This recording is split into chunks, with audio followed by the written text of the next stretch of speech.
Listo. Bien, vamos a la palabra del Señor. Abran sus Biblias, por favor, en Lucas capítulo 4.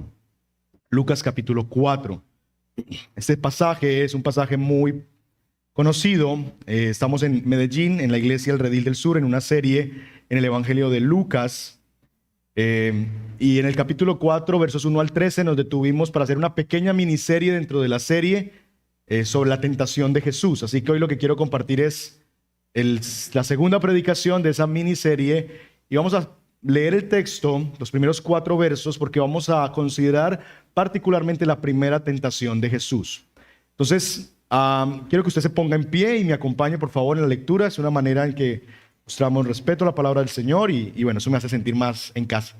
Así que leemos juntos la palabra del Señor. Lucas capítulo 4, versos 1 al 4.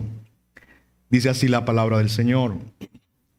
Jesús, lleno del Espíritu Santo, volvió del Jordán y fue llevado por el Espíritu en el desierto por 40 días, siendo tentado por el diablo. Y no comió nada durante esos días, pasados los cuales tuvo hambre. Entonces el diablo le dijo: si eres el Hijo de Dios, dile a esa piedra que se convierta en pan. Jesús le respondió: escrito está, no solo de pan vivirá el hombre. Oremos. Señor, nosotros necesitamos volver a la Escritura porque, como Jesús declara, Señor, no solamente de pan vivimos, y como Deuteronomio completa allí, Señor, sino que vivimos de toda palabra que sale de tu boca. Necesitamos tus palabras, y aquí está tu pueblo, tu iglesia que te ama, tu iglesia que te necesita, tu iglesia que necesita tu voz para vivir. En medio de un mundo, Señor, y de un tentador que nos quiere hacer saber y pensar que necesitamos algo más para ser felices que a ti, algo más para estar satisfechos. Vuélvenos, Señor, a tu palabra, y a través de esa tentación que enfrentó Jesús, ayúdanos a nosotros también a enfrentar cada una de las que cada semana, cada día de nuestra vida, somos, Señor, tentados y somos guiados a ser enfrentados por ellas. Guíanos por tu Espíritu.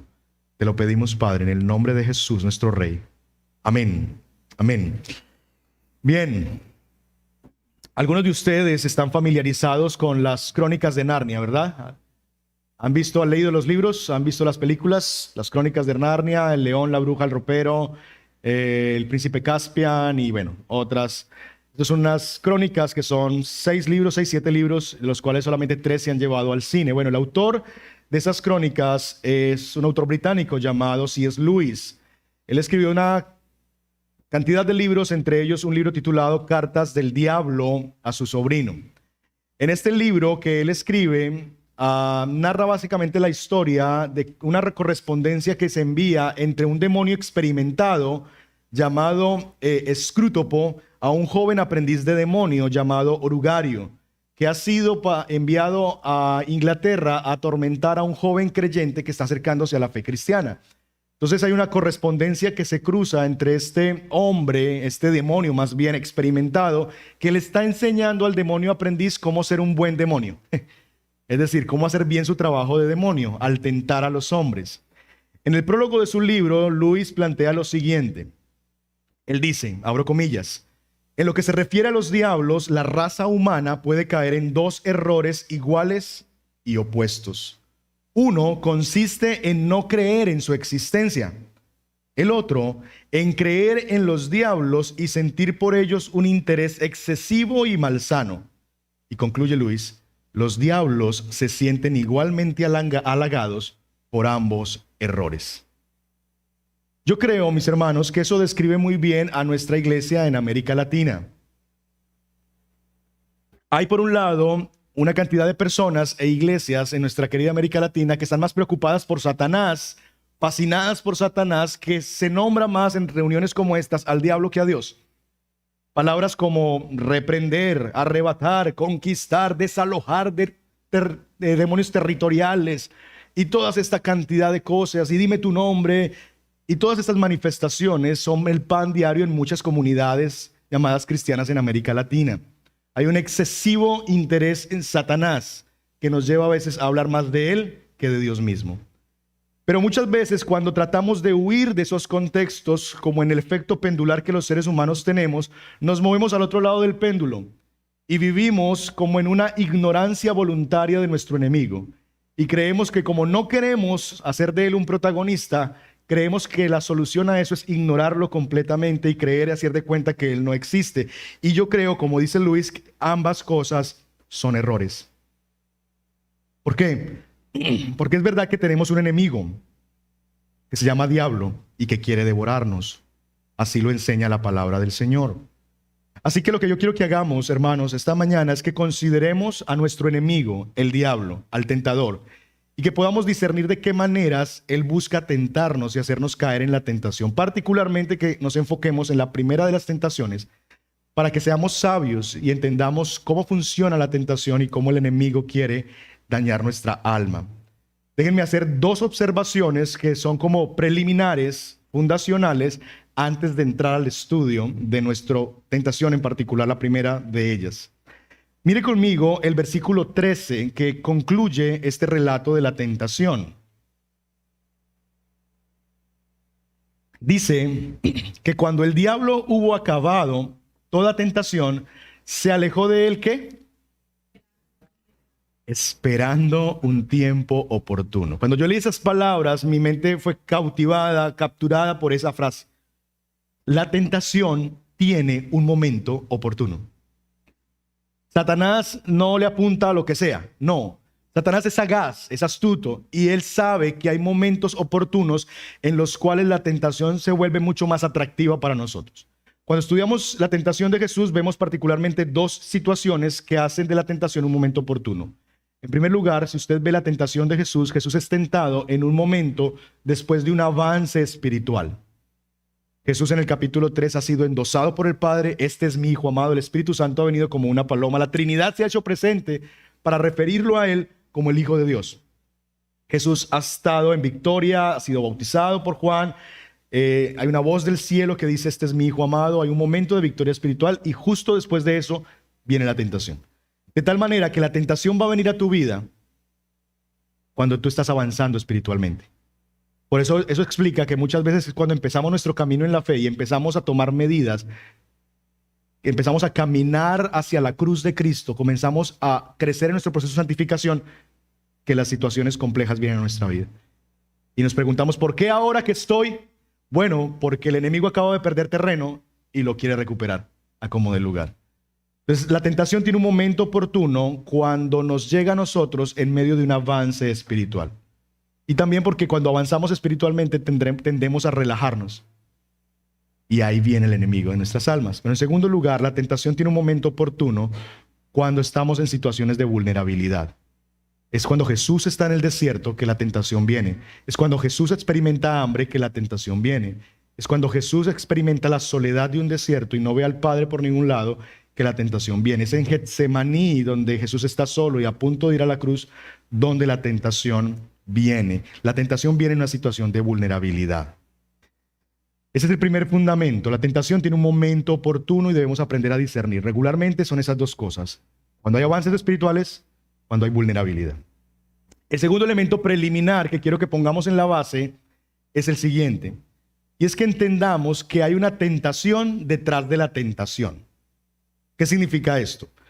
Ustedes verán que el relato de Lucas 4 nos describe tres tipos de tentaciones a las que Jesús fue sometido. Literalmente, la tentación de convertir las piedras en pan. La segunda tentación fue literalmente adorar postrado a Satanás.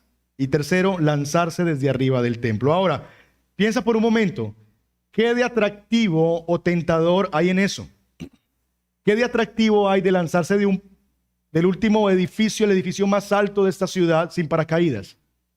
¿Te parecería eso atractivo y tentador que alguien te dijera, te tento a que puedas tirarte del edificio, no sé cuál es el edificio más grande aquí? Cualquiera de ellos, en Medellín, el Coltejer, ¿verdad? Que te tires del Coltejer sin paracaídas. No, eso no me va a tentar a mí en nada. No tiene nada de tentador esa oferta. ¿Qué de tentador hay que el Satanás me diga, póstrate y adórame de rodillas? No tiene nada de tentador. ¿Por qué lo voy a hacer? ¿Qué de tentador hay hablarle a unas piedras para que se hagan pan? Las cosas que se nos piden hacer en sí mismas no son la tentación.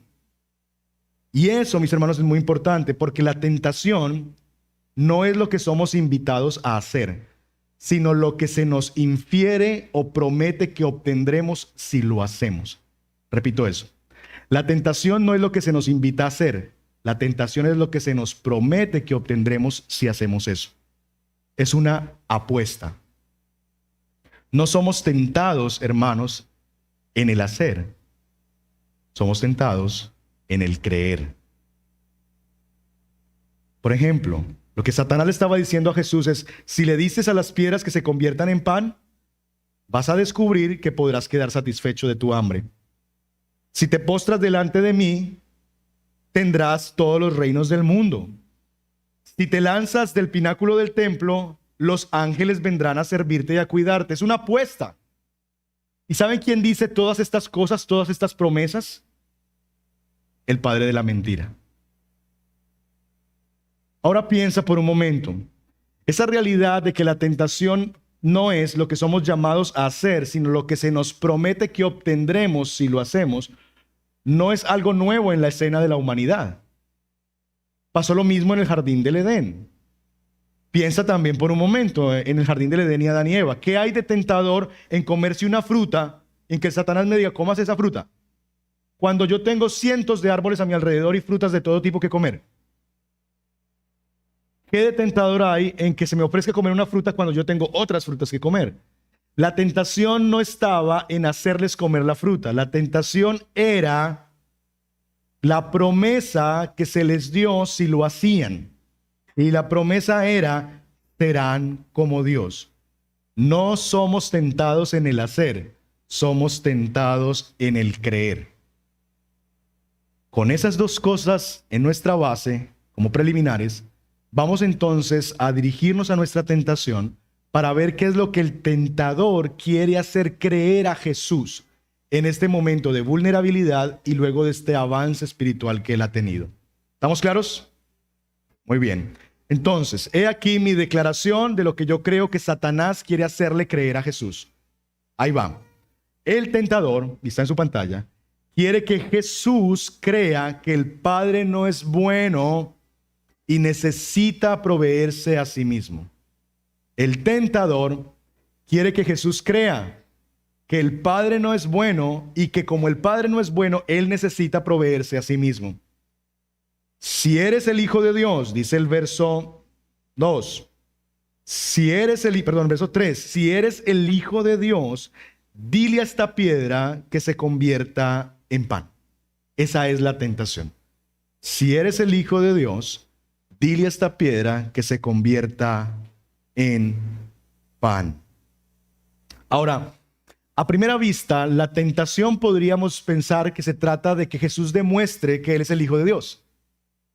Que Jesús haga un acto de exhibicionismo para demostrar que Él es Dios. Porque Él le dice, si eres el Hijo de Dios, entonces haz esto. Pero Jesús está en un desierto, no hay público, está solo. Y quien lo presencia es el padre de mentira, que después, si Jesús lo hace, puede decir, Él jamás lo hizo. Así que esa no es la tentación. La tentación no es una exhibición pública del poder de Jesús, porque no hay nadie a quien demostrárselo. Podríamos pensar que quizás la tentación es tentar a Jesús a hacer un milagro. Pero tampoco, porque más adelante Jesús va a hacer un milagro similar a este. Va a alimentar multitudes de más de 5,000 personas con 5 panes. Y va a hacer que 5 panes se conviertan en suficiente comida para una multitud y que sobren para poner en 12 canastas. Así que tampoco la tentación es que haga un milagro. Entonces, ¿qué es lo que está detrás de esta oferta? ¿Qué es lo que está detrás de esta invitación? Lo que está detrás es lo siguiente. Lo que Satanás le está queriendo decir a Jesús es, mira, ¿por qué no usas tu poder independientemente del Padre? Porque tú tienes hambre y parece que el Padre no le importa. Llevas 40 días en un desierto donde el Espíritu Santo te llevó. Fíjense que en el capítulo 4, verso 1 nos dice que fue lleno del Espíritu Santo, volvió del Jordán y fue llevado ¿por quién? ¿Por el diablo? No, por el Espíritu al desierto. Lo que está Satanás atacando a Jesús es, mira, Dios te trajo aquí a este desierto. Te tiene 40 días y ni un pancito te ha dado. ¿Por qué no usas tu poder? ¿Acaso tú no tienes ese poder? ¿Por qué no usas tu poder y le dices a esa piedra que se convierta en un pan y sacias tu necesidad? Calmas tu hambre. Si tú no haces algo, tu papá te va a dejar morir de hambre. Ahora, de nuevo, Satanás es astuto, pero es muy predecible, porque esta no es la primera vez que lo hace. Si yo les dijera tentación en un desierto, ¿dónde más hubo en la Biblia una tentación en un desierto? ¿Recuerdan? A ver, estudiantes de la Escritura. Israel, ¿verdad? Saliendo de Egipto. Si yo les dijera hubo una tentación distinta a la de Jesús relacionada con comida, ¿dónde estuvo eso? En el Edén, ¿verdad? Entonces aquí tenemos dos paralelos que Lucas muy conscientemente quiere que nosotros como lectores tengamos en nuestra mente. Cuando miren la tentación de Jesús, no pueden dejar de pensar en la tentación que vivió Israel en el desierto, como Jesús estaba en el desierto, y la tentación de Adán y Eva con la comida, como Adán y Eva vivieron con el fruto en el jardín del Edén. Estos dos relatos deben estar ahí presentes, como cuando uno de esas personas que trabajan en computador todo el tiempo, programan, tienen como 3 pantallas. Entonces, básicamente es, miren esta pantalla central, que es lo que Jesús está viviendo, pero tengan aquí a su derecha el relato de Israel y tengan a su izquierda el relato de Adán y Eva en el jardín del Edén. Y cuando nosotros pensamos en eso, es la misma cosa que Satanás le infiere a Israel en el desierto. En el desierto, el pueblo de Israel ha salido de la cautividad en Egipto. Es la misma situación. Ha habido una victoria espiritual. Los carros de Faraón han sido tirados, ¿verdad?, por el mar y se han ahogado. El pueblo de Dios ha salido de la esclavitud luego de 400 años y están en libertad. Ha habido un avance espiritual, pero inmediatamente salen del desierto, viene el tentador. Y mire lo que ocurre en Éxodo 16:3. Lo que dice el pueblo. Está en su pantalla. Ojalá hubiéramos muerto a manos del Señor en la tierra de Egipto. ¿Cuándo qué? Nos sentábamos junto a las ollas de carne, cuando comíamos pan hasta saciarnos. ¿Ven la vinculación? Desierto, comida. Y aquí no hay comida porque estamos en el desierto. Y dicen ellos, pues nos has traído a este desierto, ¿para qué? Para matar de hambre a toda esta multitud. La queja del pueblo de Dios a Moisés es, sí, maravilloso, Dios nos sacó de Egipto, pero Dios no es tan bueno porque nos sacó y nos liberó, pero ahora nos está dejando morir de hambre. Que Satanás le está proponiendo aquí a Jesús es la misma situación. Miren, así como en el desierto Dios sacó y liberó a su pueblo, pero lo dejó en el desierto y los estaba matando de hambre, así mismo te está pasando a ti, Jesús. Tu padre te dijo, sí, tú eres mi hijo amado, descendió con forma de paloma, te endosó tu ministerio, pero ahora te guió por su espíritu a un desierto para matarte de hambre. Entonces, si eres realmente el Hijo de Dios, soluciónalo. Usa tu poder para dejar de sufrir. Usa tu poder y para de sufrir. Ya que tu padre no te provee, pues provéete tú. Si Dios no te está dando algo, dátelo tú mismo.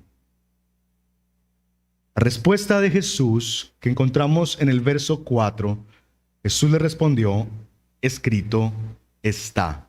Y este es un patrón que vamos a ver en las tentaciones. Jesús siempre responde con la escritura. Pregunta, ¿dónde está eso escrito? Lo que Jesús responde.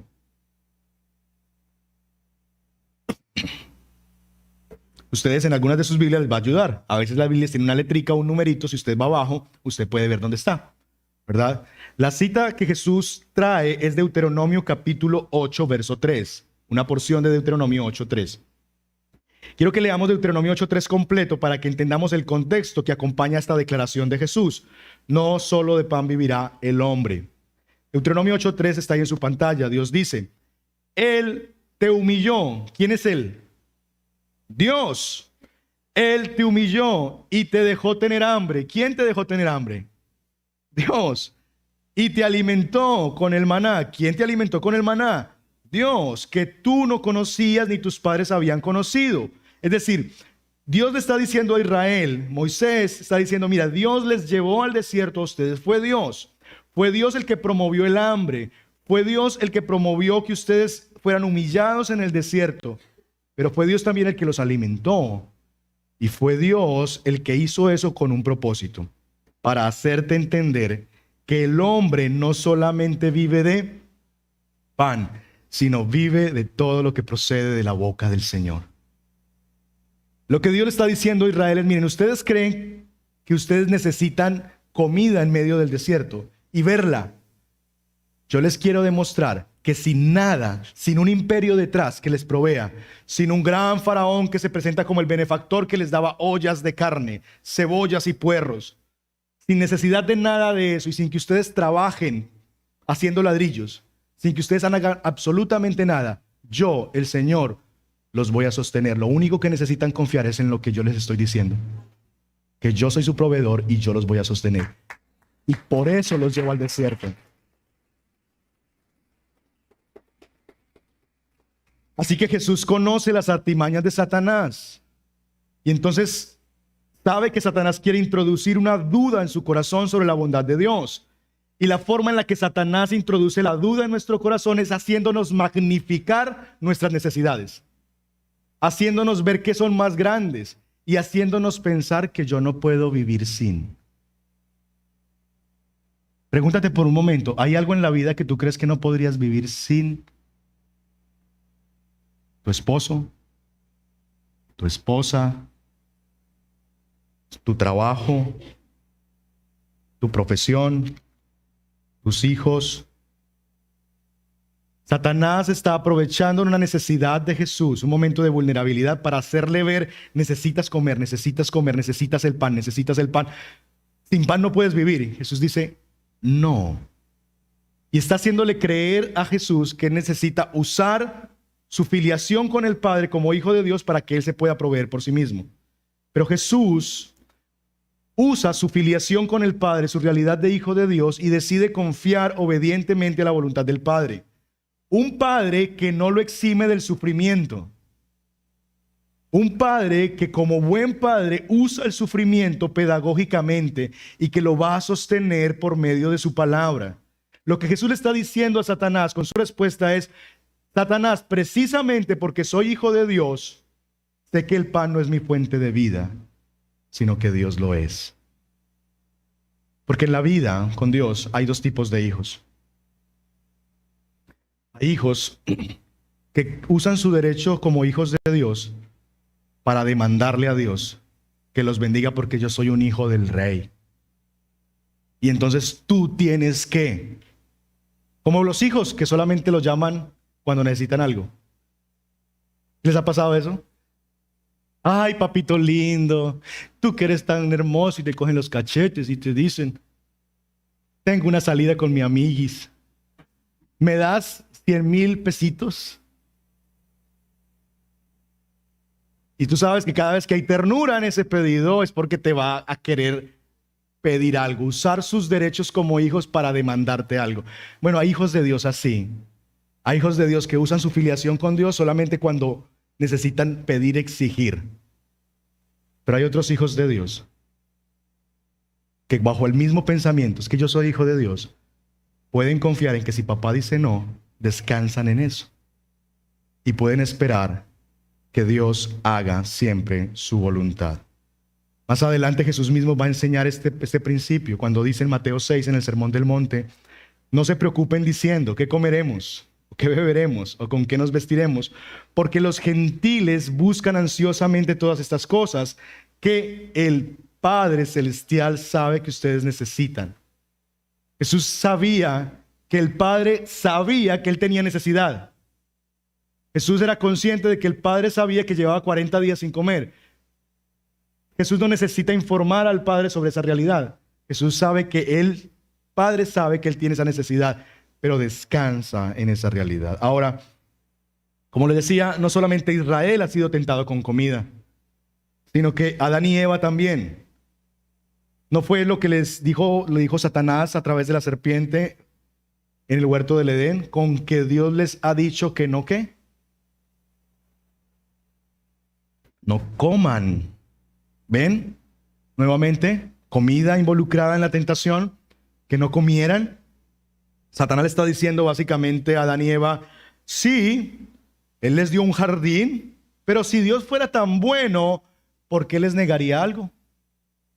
Si Él realmente fuera tan generoso, ¿por qué se iba a reservar un fruto del cual ustedes no podían comer, un árbol para Él?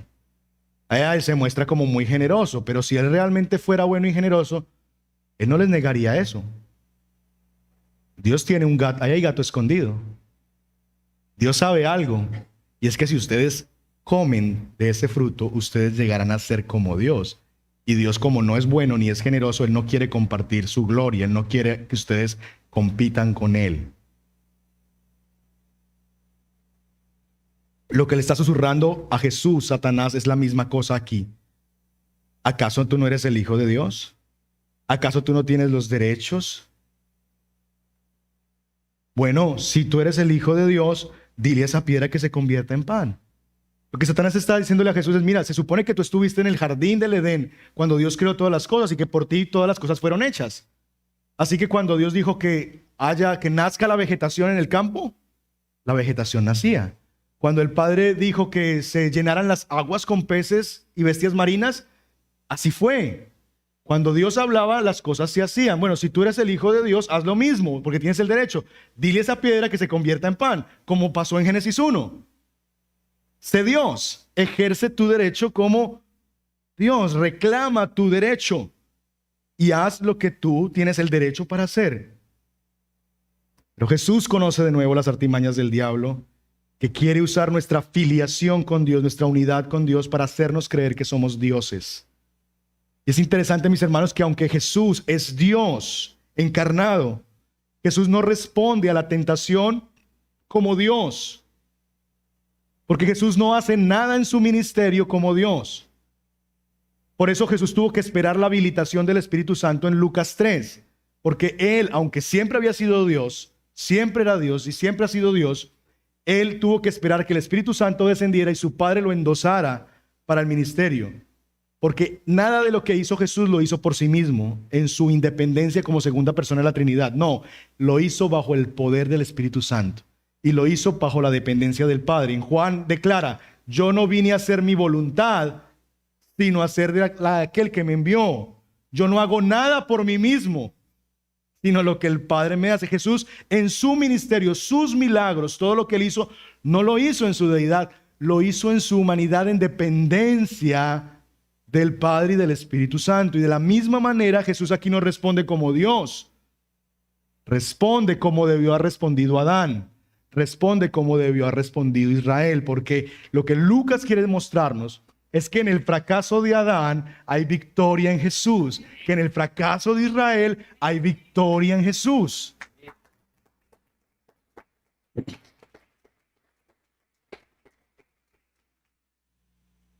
Jesús entonces está allí delante de la tentación y le responde a la serpiente, a Satanás en este caso: el hombre vive de toda palabra que sale de la boca de Dios. Jesús le está diciendo, mira, mi vida se sustenta en una obediencia confiada, no en el reclamo de mis derechos.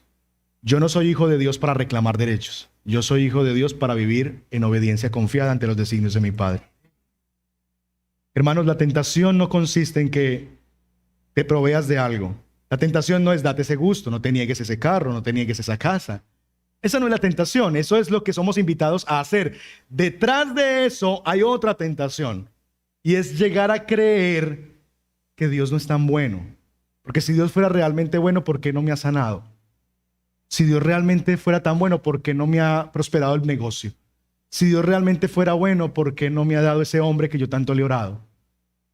La tentación detrás es hacernos dudar a nosotros que lo que Dios ha designado para nosotros no es bueno, no es lo mejor, que hay algo más y que Dios te lo está guardando porque no es bueno. La tentación es que tú llegues a ver a Dios como un mal proveedor, porque ¿cómo un Dios bueno va a permitir estas cosas? La tentación es que lleguemos a ver las cosas de este mundo como vitales y como necesitados de enfocarnos en ellas.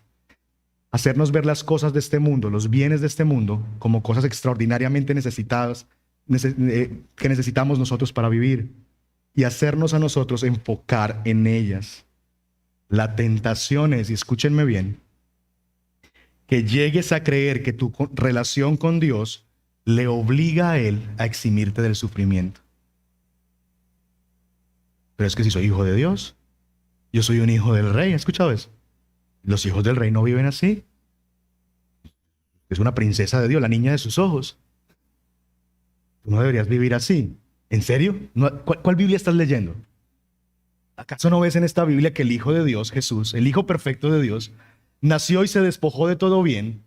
No tenía dónde nacer. Vivió una vida llena en que fue desplazado por la violencia. Tuvo que salir de su origen, de su lugar de origen, y desplazado por la violencia ir a Egipto a vivir 3 años, porque lo estaban buscando para matarlo. ¿No has leído acaso que él no tenía dónde recostar su cabeza? ¿No has leído acaso que él sufrió la traición de uno a los cuales le entregó su vida durante 3 años para amarles y servirles? ¿Acaso no has escuchado que él fue a la cruz del Calvario a morir por los pecados de los injustos? ¿Acaso no has escuchado que aquellos que gritaban, Hosana, bendito que viene en el nombre del Señor, días más tarde estaban gritando, crucifíquenle? ¿Acaso no has oído eso? Y él era el Hijo perfecto de Dios, pero por lo que padeció aprendió la obediencia. La tentación es esa, que lleguemos a creer que mi relación con Dios le obliga a Él a no permitirme el sufrimiento. La tentación es que puedas reclamar tus derechos, arrebatar tus bendiciones y jamás recibir un no como respuesta.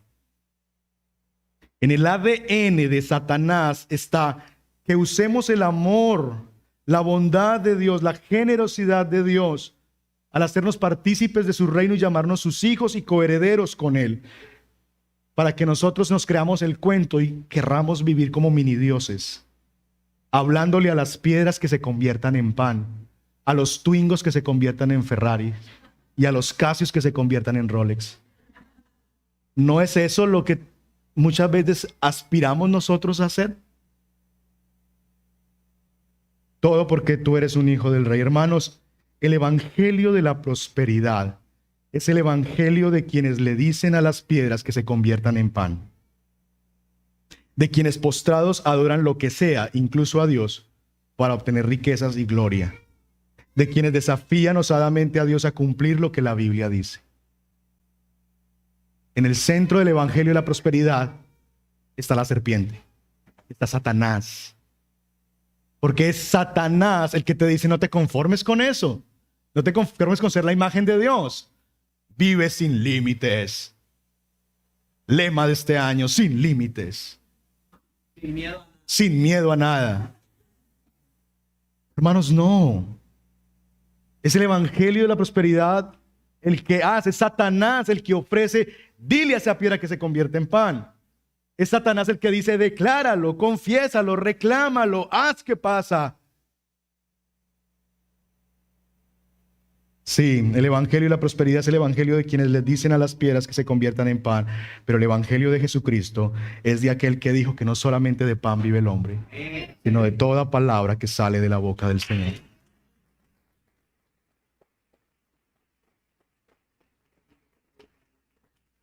De aquel que dijo en Juan capítulo 4, verso 34, mi comida es hacer la voluntad del que me envió y llevar a cabo su obra.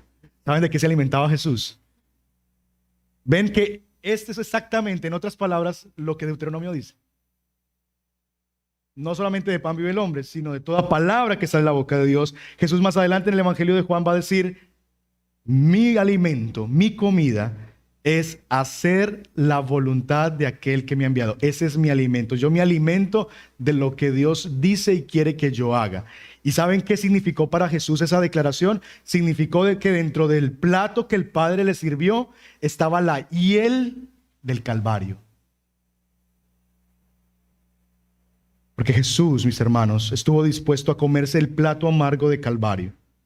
Porque vio en su identidad como hijo de Dios una oportunidad para afirmar su confianza en su Padre Celestial. Él venció la tentación. Y en su confiada obediencia que lo llevó a la muerte de cruz, hizo que por la fe en Él nosotros podamos también llamarnos hoy hijos de Dios. Porque es porque Él pasó por el Calvario y se comió el plato amargo de la hiel del Calvario que tú y yo podemos tener esperanza de ser llamados hijos de Dios. Él venció porque era el Hijo de Dios. Y en su victoria nosotros hemos recibido también victoria. En Él, dice la Escritura, somos más que vencedores por medio de aquel. Somos vencedores por la victoria que Jesús obtuvo. Hoy se nos cuenta su justicia como nuestra. Hoy se nos cuenta su identidad como hijo perfecto, como posible para nosotros llegarnos a llamar hijos de Dios también. El enemigo, hermanos, nos hará creer que hay cosas sin las cuales no podemos vivir. Es el enemigo que te lleva a pensar, si tú no tienes eso, si tú no alcanzas este lugar, esta posición, si tú no terminas esto, si tú no vas a tal lugar, si tu empresa no crece a tal número, entonces tú no podrás ser feliz. Si tú no tienes un hombre, si tú no tienes una mujer en tu vida, si tú no haces esto o aquello, tu vida será un desastre. Satanás es el que te va a hacer pensar que necesitas algo más que Dios para tu felicidad y el gozo de tu alma. Así que cuando escuches esas cosas que te hablan dentro de ti, porque todos tenemos una grabación interna a la cual le damos play por momentos. Tú no sirves, tú necesitas tal cosa. Y vivimos con grabaciones internas. Cuando Satanás active esa grabación interna, tienes que silenciar esa voz, predicarte el evangelio y recordar quién eres en Cristo. Satanás te hará pensar que necesitas algo más que Dios para tu bien. Y que como no lo tienes, entonces Dios no es bueno. Y entonces debes proveértelo para ti mismo. Pero debes recordar que eres hijo de Dios. Y debes recordar lo que nuestro hermano mayor nos enseñó acerca de nuestro Padre. Mateo capítulo 7, versos 9 al 11. ¿O qué hombre hay entre ustedes que si su hijo le pide pan, le dará una piedra? O si le pide un pescado, le dará una serpiente. Pues si ustedes, siendo malos, saben dar buenas dádivas a sus hijos, ¿cuánto más su Padre que está en los cielos dará buenas cosas a los que se la pidan? ¿A los que se las qué? Se los pidan. No a los que se las reclaman, arrebatan, exigen, obligan, presionan, sino a los que son como hijos que dicen, papi, ¿podrías? Y si papá dice no, ok, tendrás alguna razón, yo no lo entiendo, quizás estoy frustrado por ese no, pero yo sé que tú eres más sabio que yo. Y tú tienes información que yo no tengo. La tentación es, no puedes vivir sin. La respuesta que nosotros deberíamos dar a eso es, mi vida es Cristo y mi alimento es hacer su voluntad. Para terminar, quiero que veamos 3 aspectos que son como 3 grandes conclusiones de lo que hemos mencionado aquí y que podamos hacernos unas preguntas que nos ayuden a meditar en lo que hemos escuchado. Primero, hemos dicho que la tentación es creer que hay algo que necesitas sin lo cual no puedes vivir. Esa es la tentación. La tentación es hacerte creer que hay algo que tú necesitas y que si tú no lo tienes no puedes vivir, no puedes ser feliz, no puedes ser pleno. Yo te pregunto, ¿hay algo que crees que si no lo obtienes o si lo pierdes no puedes vivir? ¿Hay algo fuera de Dios que tú sientes que, pastor, yo no podría vivir sin ese hombre? Pastor, yo no podría vivir sin esa empresa y el reconocimiento. Pastor, yo no podría vivir sin hacer esto, sin hacer aquello. ¿Hay algo que tú estás llegando a creer en tu corazón que no podrías vivir sin y que necesitas para vivir? Si es así, esta es mañana de arrepentimiento. 2, la tentación es creer que Dios no es bueno porque no te ha dado lo que tú crees que es tu bien. Yo te pregunto, ¿estás dudando de la bondad de Dios cuando Él te ha negado lo que tú crees que necesitas? Quizás Dios te ha dicho no y tú estás a partir de ese no negando. No, entonces Dios no es tan bueno, porque si Dios fuera bueno, ¿por qué no me está dando esto? Los no de Dios te han llevado a dudar de su bondad contigo, que Dios es como un mal padre, que simplemente dice no porque se le dio el deseo de decir no y punto. Finalmente, la tentación es creer que debes proveerte a ti mismo, que si Dios no te lo da, te tocó a ti. ¿De qué forma tú te estás proveyendo lo que tú entiendes que es tu bien por tus propios medios? Hay muchas maneras en que vivimos eso. Se ven las relaciones, mujeres que anhelan tener un hombre en su vida, solteras, que anhelan tener un hombre en sus vidas. Y Dios les ha dicho, no, bástate mi gracia. En ninguna parte de la Biblia hay una promesa, y te casarás. No, Dios no ha prometido que todos los solteros se van a casar. Y Dios te ha dicho no. Pero tú dices, ¿cómo un Dios bueno me va a decir que no en eso? Si mi deseo es legítimo, yo me quiero casar, yo quiero ser una buena esposa, yo quiero hacer esto que la Escritura manda. Pero si usted dijo no, y entonces como Dios te dijo no, tú crees que necesitas tanto eso para vivir, que vas y te lo buscas para ti misma y te lo provees para ti misma. ¿Será acaso que eso es lo que estás haciendo ahora mismo? O quizás con el dinero, o quizás con el trabajo, con una posición que Dios no te ha entregado y te ha dicho no, pero tú insistes sí, y Dios te ha dicho no y tú dices sí, y sigues insistiendo y dando cosas contra el aguijón. Mis hermanos, vivimos en medio de un mundo donde hay un enemigo que es real. Vivimos nosotros en medio de un mundo donde tenemos a un tentador que quiere devorarnos literalmente. Alejandro Magno, uno de los estrategas militares más grandes que ha dado la historia, dijo la siguiente frase. Dijo, yo no tengo miedo a un ejército de leones comandados por una oveja, pero le tengo pavor a un ejército de ovejas comandadas por un león. ¿Y saben qué? Eso somos. Somos un ejército de ovejas comandadas por un poderoso león que nos libra de la tentación y que nos guarda del mal.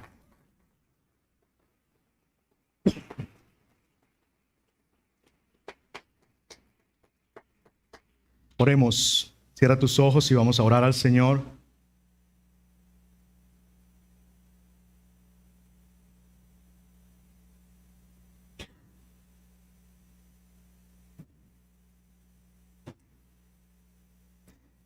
¿Qué te ha hablado Dios esta mañana? Piensa por un momento en esa pregunta. ¿Qué te ha dicho Dios?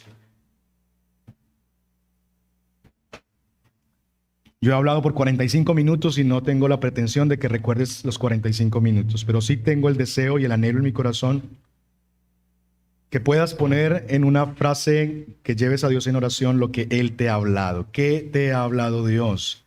¿A qué te está invitando? Hoy la Escritura te llega como instrucción, te llega como exhortación, te llega como ánimo. ¿Qué es lo que Dios te está diciendo a ti? No a tu esposa, no a tu esposo, no a tu hijo. A ti, ¿qué te dice Dios?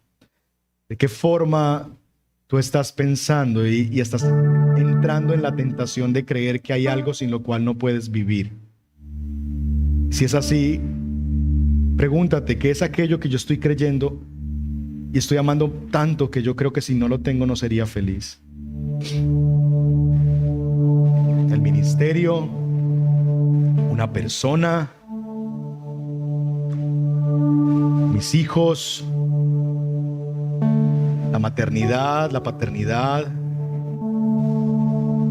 el éxito en los negocios, la fama, el reconocimiento. ¿Qué es aquello a lo que tú le has dado un lugar tan importante en tu vida que estarías dispuesto, aun si Dios te dice que no, a tú buscártelo por ti mismo y a declarar y usar tu condición de hijo de Dios para arrebatar, para buscar de maneras inapropiadas lo que Él no te ha dado? Señor, somos tu pueblo, somos tu iglesia. Perdónanos cuando hemos vivido, Señor, en este mundo de manera distraída, ignorando que tenemos un enemigo que es real. Se llama Satanás, el diablo. No es un cuento de hadas. Es real. Y quiere, Señor, nuestra caída. Quiere devorarnos, literalmente devorarnos. Oh, Señor. Y nosotros somos simples ovejas. Ovejas necesitadas, Señor, profundamente de ti. Pero qué consolador es saber, Señor, que quien comanda este ejército de ovejas indefensas es un glorioso león que ruge, que vence, que libera, que liberta, que guarda, que cuida, que estuvo dispuesto y estará dispuesto siempre a dar todo de sí para guardar a los suyos. Aquel que ha prometido que ninguna de sus ovejas se perderá.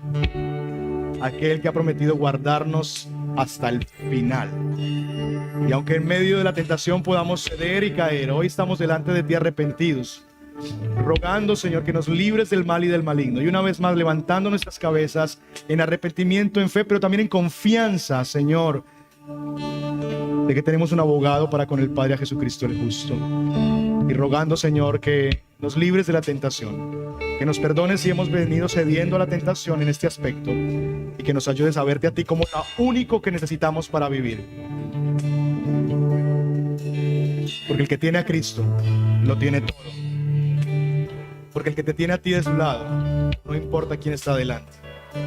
Porque nada falta a los que no le falta a Cristo. Te alabamos, te bendecimos. En el nombre de Jesús. Amén.